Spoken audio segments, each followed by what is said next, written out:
کون کہتا ہے کہ غیروں کو ٹال دیتا ہے، سبھی کو آمینہ بی بی کا لال دیتا ہے۔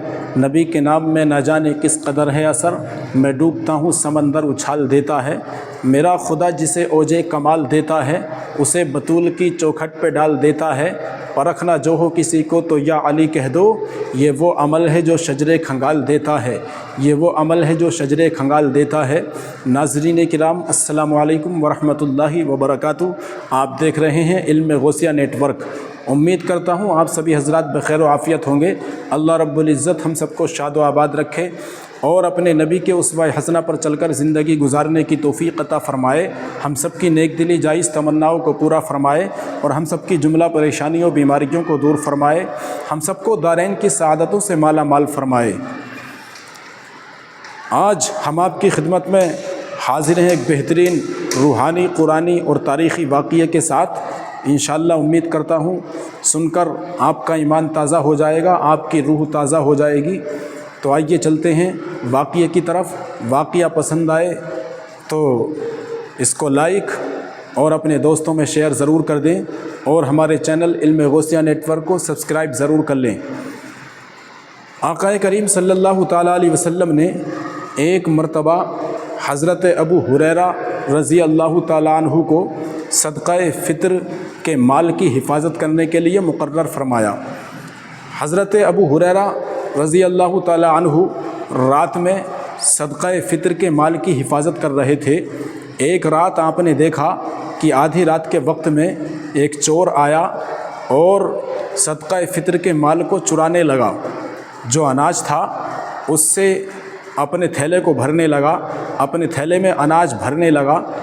تو حضرت ابو ہریرہ رضی اللہ تعالیٰ عنہ نے جا کر کے اس کو پکڑ لیا اور پکڑنے کے بعد ارشاد فرمایا کہ تو صدقہ فطر کے مال کو چرا رہا ہے، میں صبح تجھے آقا کریم صلی اللہ تعالیٰ علیہ وسلم کی بارگاہ میں پیش کروں گا۔ جب حضرت ابو ہریرہ نے اتنا کہا تو یہ چور جو تھا رونے لگا، گڑ گڑانے لگا اور اس نے کہا میں عیال دار آدمی ہوں، غریب ہوں، فقیر ہوں، میرے بچوں کے لیے کھانے پینے کا انتظام نہیں ہے، اس لیے میں اس مال کو چرا رہا تھا، لہٰذا چھوڑ دیجئے، میں اب پھر مال کو چرانے کے لیے کبھی نہیں آؤں گا۔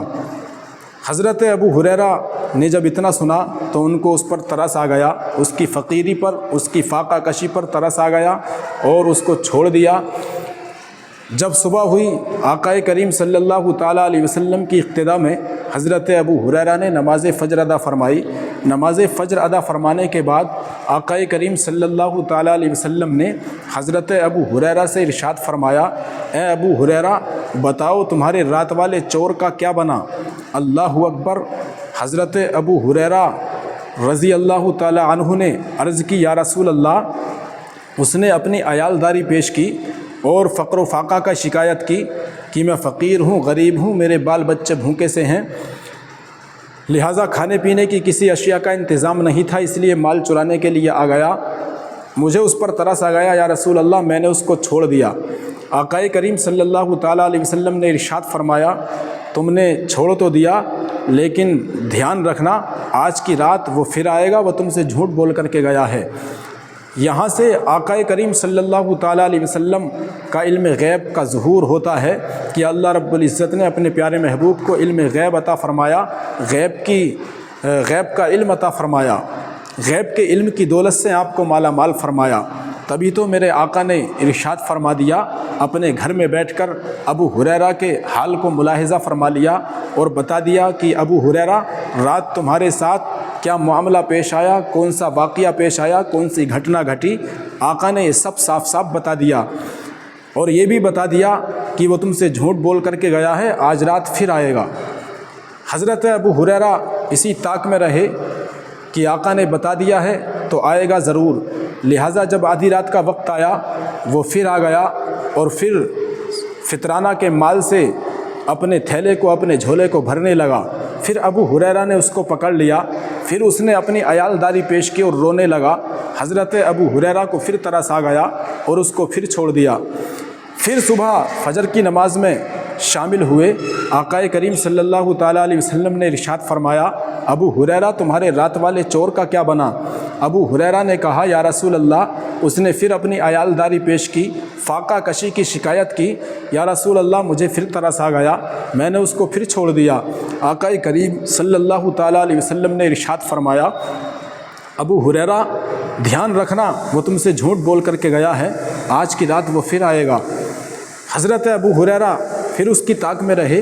پھر آدھی رات کا وقت ہوا، آپ نے دیکھا کہ وہ آیا اور فطرانہ کے مال سے اپنے جھولے کو بھرنے لگا۔ حضرت ابو ہریرہ نے اب کی بار پکڑ لیا اور کہا، اب کی بار میں تجھ کو نہیں چھوڑوں گا، 3 دن سے تو مسلسل آ رہا ہے، کہہ کر کے چلا جاتا ہے کہ اب کی بار نہیں آؤں گا اور پھر آ جاتا ہے، لہٰذا آج میں تجھے صبح کو سرکار کی بارگاہ میں حاضر کر کے رہوں گا۔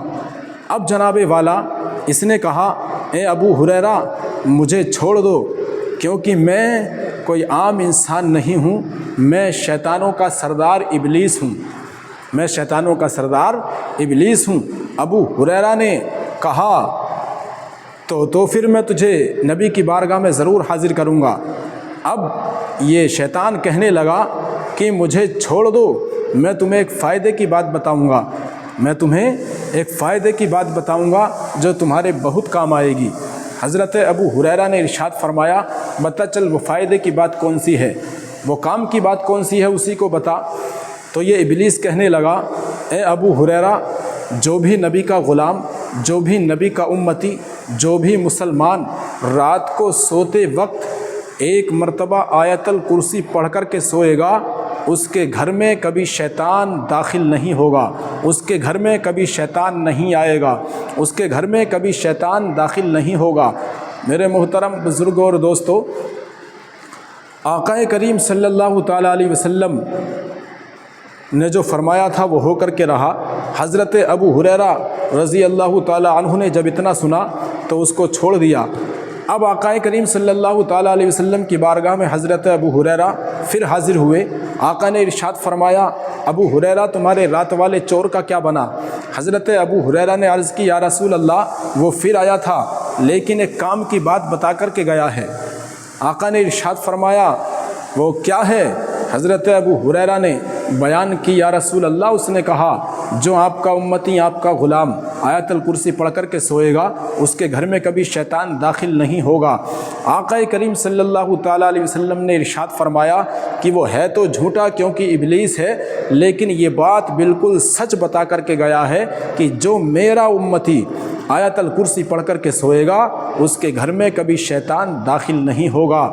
تو اللہ رب العزت ہمیں آیت الکرسی پڑھ کر سونے کی توفیق عطا فرمائے اور نبی کے اس فرمان پر عمل کرنے کی توفیق عطا فرمائے۔ اس سے پتہ چلتا ہے، اس واقعے سے ظاہر ہوتا ہے کہ ہمارے نبی اپنے گھر میں رہ کر باہر کے حالات کا بھی علم رکھتے ہیں، باہر کیا ہو رہا ہے، باہر کیا چل رہا ہے۔ میرے محترم بزرگوں اور دوستوں، میرے آقا اس کی بھی خبر رکھتے ہیں۔